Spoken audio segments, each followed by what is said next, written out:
Je mets mes lunettes pour protéger la cataracte parce que le four est très rouge. Je travaille l'émail grand feu, donc c'est sur métal et pas sur terre.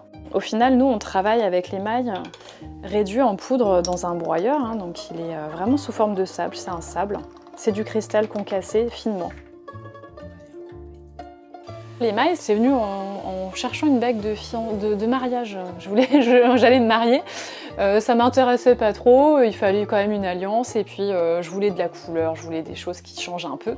De fil en aiguille, je suis tombée sur l'émail et j'ai commencé à me renseigner sur ce travail d'émailleur, le lien à la bijouterie. Il y a pas mal de rétention d'informations dans le milieu, il n'y a pas beaucoup d'émailleurs, beaucoup ne souhaitent pas enseigner, il y a un peu chasse gardée sur les secrets d'atelier, donc il a fallu un peu forcer des portes, toquer aux ateliers, et puis c'est avant tout beaucoup d'expérimentation en solo, travail de recherche, de traduire des livres avec les Américaines qui ont écrit des choses sur les techniques, etc. Et je me suis inscrite dans une association qui s'appelle Paris Atelier, où j'enseigne maintenant l'émail, donc symboliquement c'est chouette.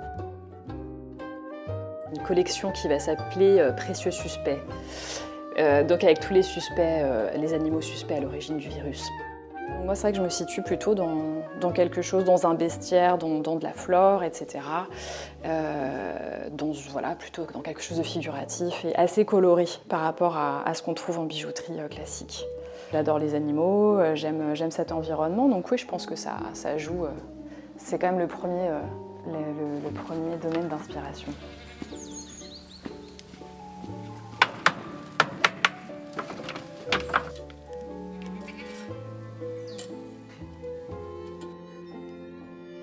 On travaille un peu comme des dentistes en fait, avec un moteur suspendu, des fraises, des forêts, des pinces, de quoi polir et briser. L'outil principal, bien sûr, c'est notre four. Et donc lui, c'est vraiment l'outil qui tourne en permanence. Mon placard hyper précieux avec mes émaux qui viennent du Japon. Surtout le plus important, la bibliothèque. Alors ça c'est mon outil de travail. L'essentiel du boulot, c'est lire beaucoup de livres techniques, tout ce qu'on peut trouver, d'histoire de l'art. Après, c'est énormément de prises de notes, toutes les expériences qui ont raté, qui ont réussi, tout noter pour être capable de les reproduire ou pas. Après, je suis c'est aussi ma personnalité, mais j'ai besoin que ce soit très clair intellectuellement avant de me lancer dans un travail. Il faut qu'il n'y ait aucune crasse, aucune poussière avant de préparer les couleurs. La grisaille, on travaille sur un fond sombre, mais on ne travaille que le blanc. C'est vraiment un travail en noir et blanc. Je préfère le faire par exemple 3 feux par jour, pas forcément des journées entières, parce que le portrait c'est quand même assez ingrat et au bout d'un moment on voit rien.